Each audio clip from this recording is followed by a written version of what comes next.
might miss 4th of July. And if that's the case, I'm going to be kind of sad. But there is a chance if I could get this all fixed and I can get my fuel pressure sensor working, because he wants that as well. If I can get the fuel pressure sensor working and if I can get a new fuel pump, then we may be able to dyno on Monday morning. So again, fingers crossed, let's get to work.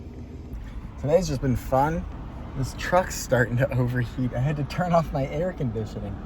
It's a 2021 Duramax, so watch. Here, let's get moving, I'll show you. That peg it's moving to, look at that. That's a 240 tick. Like, this 3-liter Duramax has been one of the best trucks I've ever had. I fucking love. I love this power plant. I love it. But now I'm driving with my windows down because my AC is gonna cause it to overheat. I'm gonna drop the truck off tonight, fix the fuel pressure sensor on the E36, and then I'll know more about the truck tomorrow morning. If they say it's not fixable before Monday, I will borrow a truck from a friend this weekend so that I am ready and able on Monday to get this thing retuned if that's the case. All right, we are back at the house. The truck actually just needed an ECU reset and an oil change, and they said that everything was fine. And I clearly didn't believe him and was nicely like, did you ask the tech? Like, if he really got it hot? And the guy convinced me they did, and I hopped in and literally a software update fixed it. I don't know, man, new trucks suck. But I have good news. The 525 Hellcat pump came in less than 24 hours. I mean, it came so quickly. Another thing that I just completed is a test of my new fuel pressure sensor setup. The old one, the ground itself had split, so we hooked that back together, and now I have a fuel pressure sensor again. Tested it to the ECU and on the gauge, we're good to go there. So now let's go ahead and do a quick fuel pump switch, and this thing should be ready for the dyno. If I can tell Doug today, hey man, it's done on a Friday, maybe he'll make time on the Monday morning. Fingers crossed, let's get to work. It's a rainy day today, so it's actually kind of nice to have the windows up, but a little warm. So let's do this quickly. There it is, that drain. I decided to snip these just to get it out. We'll put a plug on there, one that can hold the amperage. Eventually, for now, I'll just connect them back together. Initial inspection. We're gonna have to trim the white on the bottom. That's for sure. And then turn it like that. All right, we're gonna make this work. Let's get to it. Okay, fuel pump is completed. This was kind of something we just threw together really quickly, safely but quickly. Hopefully it all holds. We just had to trim the white section off the bottom, shorten it a little bit, and then put a slit in it so we could hose clamp it, and it would tighten down. ATL pass-through up top, so no fuel wicks through the lines. We've got the 525 Hellcat pump. You can see it has to misalign just a hair, so it does bend, but no kink or anything like that, and the hoses are tight. We will hope for the best with that. And then there's the wiring all cleaned up. Floats good, all that moves nice. And then we had to loosen it up to turn, we'll tighten this clamp now. We had to loosen it up to turn the pump so that that sock lined up a little better before we dropped it in the tank. So I'm gonna tighten that up and we'll throw it back in. Hooked up just temporarily, and we are up. We got fuel pressure sensor and we got a new fuel pump. So that's everything Doug asked from us. Clean this up and then we'll put all our tools away. We'll be ready for the dyno.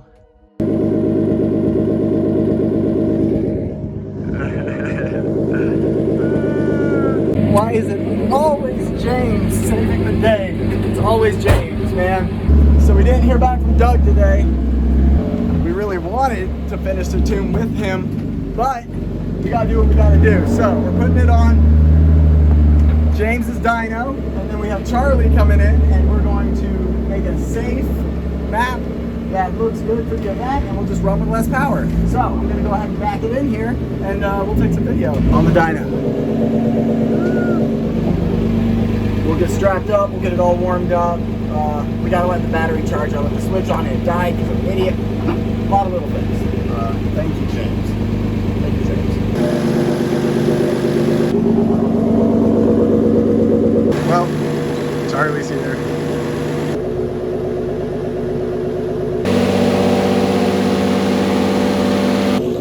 give me fuel pressure. I'm not as nervous anymore. It sounded really good on the last couple of pulls. I wasn't videoing. I was talking to Charlie about it as we were going through it. But we'll get some videos here.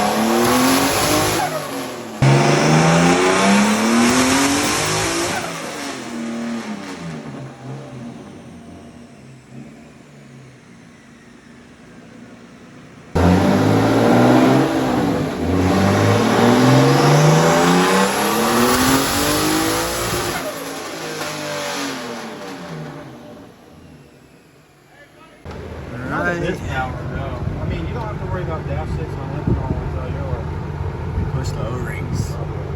See that? We were so close. Yeah. Those are all fine, but this front too. I'm gonna see what your brother's doing now. Yeah, let me know. He's probably loading up, which I'm not, because this thing blew fuel. Right. We are at the shop. I know I said we were done and we were gonna give up, but I mean, I have a Radium fuel rail here that Chris just bought for his build, and he'll let me borrow it. The Nuke one's failing. You can sit there and see how much is leaning to one side. Even if we added the spacers, that could alleviate the issue, but it still blew out at idle the following time. So we're getting new O-rings and we're getting a new fuel rail. And we're gonna fix this. I mean, we're not done yet, and it's the evening before the event. But let's not give up, okay? We're not gonna give up. So let's grab this stuff. I dug through all of my spare parts, and I found what I believe to be some of Matt Harrell's old O-rings that evolved. That looks just like his heat shrink. Now we need to dig through Chris's parts in order to find. Wow. Well, I guess it's that. I mean, Jesus, what else could be Radium that's this big? The brackets, that's what we're looking for, and some really cool stickers. Wow, those are already exponentially nicer brackets than the one on the other rail. Oh, yeah. All right, gang, it is midnight or so, like just before it. It is the night before the event. We had some fuel leaking, and I have good news. Check it out. So, we just dove in here, pulled out that old Nuke rail, and let me open up the hood now. Ooh, that smells like ethanol. Let me open up the hood, I'll show you. Look at that. Man, it's exponentially nicer quality. The mounts, everything. Look how level that sits with the injector. So much straighter, if you remember, than the other one. So much straighter. All right, good morning. Happy 4th of July.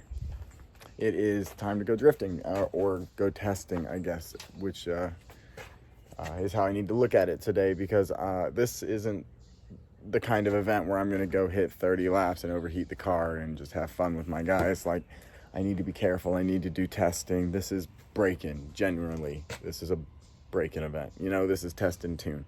We'll head to the shop, grab my passenger seat, because I know we need that. And then we need ethanol. I'll get that on the way as well. And tires. Chris has most of the tools, so tires, fuel, and we're out of here. Decided to try Speedway ethanol because Charlie told me it was better. We're pumping up right now. It's slow, but if we take a look, it's looking like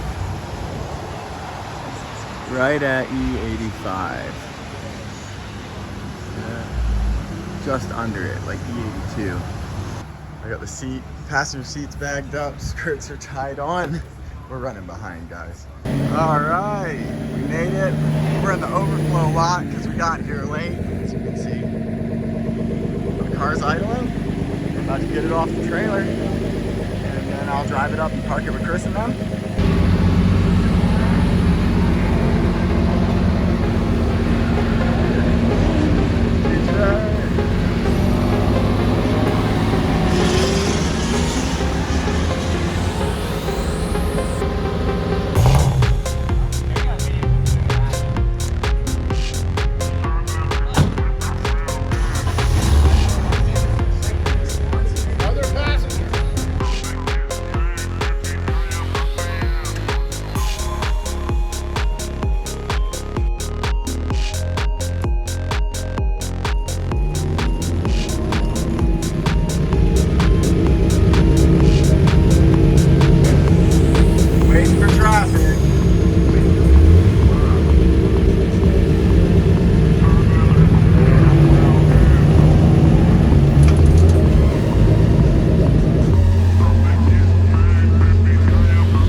Okay, so it works. It doesn't work perfectly. It is breaking up, and there is no water in the coil packs like I thought.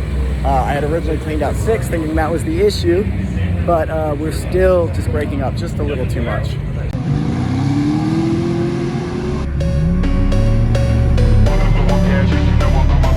Chris's S54 out there.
Not gonna risk it. We got 2 laps. I really did think the GoPro was on for that the second lap where I chased Carlos, but we did mitigate most of the breakup by clearing out the coil packs. There was water in 6 from the rain coming up here, but that clearing up the coil pack issue, or the misfire issue there, just showed that there was another one. It was blanketing.